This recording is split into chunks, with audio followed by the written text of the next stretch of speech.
salle événementielle du centre culturel American Corner, situé au 4e arrondissement de la commune de Libreville, a servi de cadre à une importante rencontre intergénérationnelle le jeudi 23 juillet 2026 pour mener de profondes réflexions sur la thématique le réveil de destinée initié par le réseau des femmes appelées, piloté par Madame Alexandra Mavungu Ngoma, qui vise à booster le développement de soi et l'épanouissement en réveillant le potentiel du leadership féminin au Gabon. Femmes appelées, en fait, ce sont des femmes qui ont été mises à part pour accomplir une mission bien spécifique voilà, dans la société, dans tous les secteurs d'activité de la société. Qu'est-ce qui nous réunit tous ce matin? C'est la conférence Femmes appelées. Alors, la conférence Femmes appelées est une initiative du réseau des femmes appelées, qui est un réseau des femmes leaders d'associations et d'autres femmes engagées dans la société, réunies autour d'un même idéal, la condition des vies des Gabonais et notamment à ceux de la femme. Et l'objectif de la conférence qui nous réunit ce matin justement est de faire prendre conscience à la femme de son potentiel, du rôle à jouer qu'elle a au sein de la société. Donc de se valoriser et d'oser prendre la place qui est la sienne dans tous les secteurs d'activité de la société. Toute femme répond à un appel. Un appel, ça peut être enfin c'est comme je l'ai si bien dit, dans plusieurs secteurs d'activité de la société. Ce qui a fait en sorte que Madame Mena puisse prendre part à cette belle initiative, c'est d'abord parce qu'elle est une femme appelée, et aussi parce qu'elle a pris conscience du rôle à jouer qu'elle a dans la société. Donc voilà, et aussi parce qu'elle est une matriarche, si je peux m'exprimer ainsi, et elle a beaucoup à donner à la jeunesse gabonaise, aux femmes gabonaises.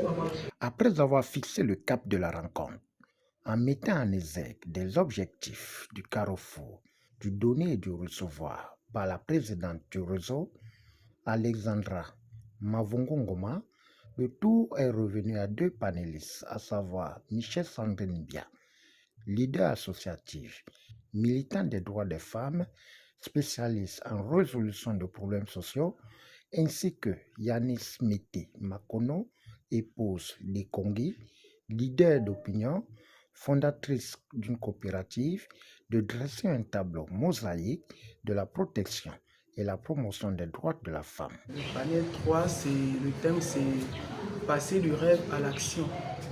Donc donner des outils aux femmes pour pouvoir concrétiser leurs rêves.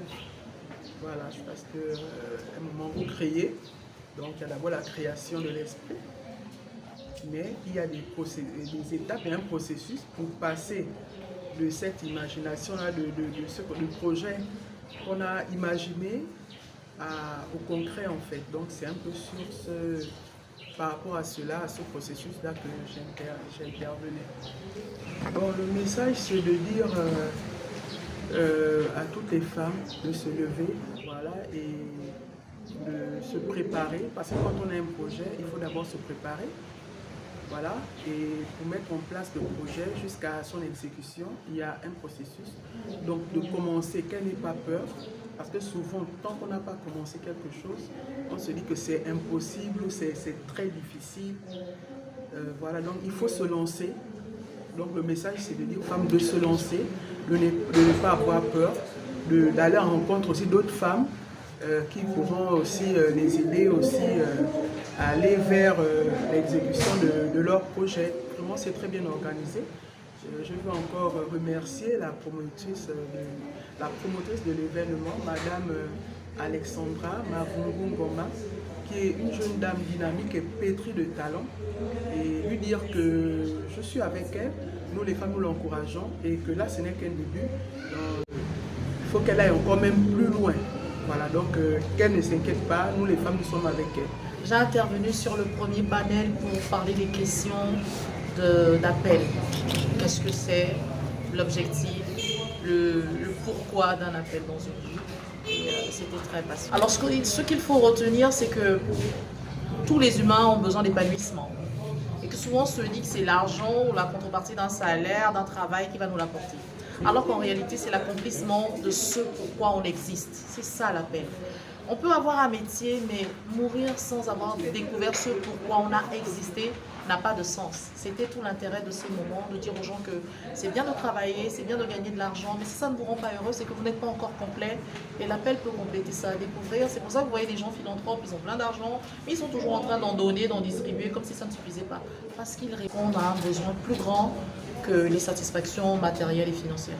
Au regard de cette initiative, à travers les 4 thématiques abordées qui interrogent l'avenir de l'autonomisation et l'affirmation de la femme dans la société, une grande pointure de la sphère sociétale gabonaise et gardienne de la tradition, à savoir Madame Benga Bengon, n'a pas hésité à donner son avis en stimulant le réveil féminin. De voir que la jeune femme s'interroge, parce que les conférences sont des questions qu'elle se pose chez elle et qu'elle ne peut pas trouver de réponse. Et ça, c'est très encourageant. Le fait qu'il n'y ait pas encore une école pour encadrer la jeune fille. Donc, quand je viens dans cette conférence, c'est pour encourager mes enfants de s'interroger, de chercher toujours les questions. Et qu'ensemble, on pourra, pour un petit temps, chacun met sa pierre à l'édifice pour que nous sortions de là aguerris. Donc je suis très fière d'être parmi elles. Je suis la plus âgée et je suis là pour les guider, comme toujours. Durant la conférence débat, suivi des échanges interactifs, témoignages, il ressort que l'engagement collectif repose sur la prise de conscience en invitant la femme de ne plus porter les bretelles face aux enjeux et défis du monde en perpétuelle évolution. Au finish, c'est dans une ambiance bon enfant et partage d'espérance que cette rencontre fait tomber son rideau en prenant rendez-vous pour matérialiser l'appel.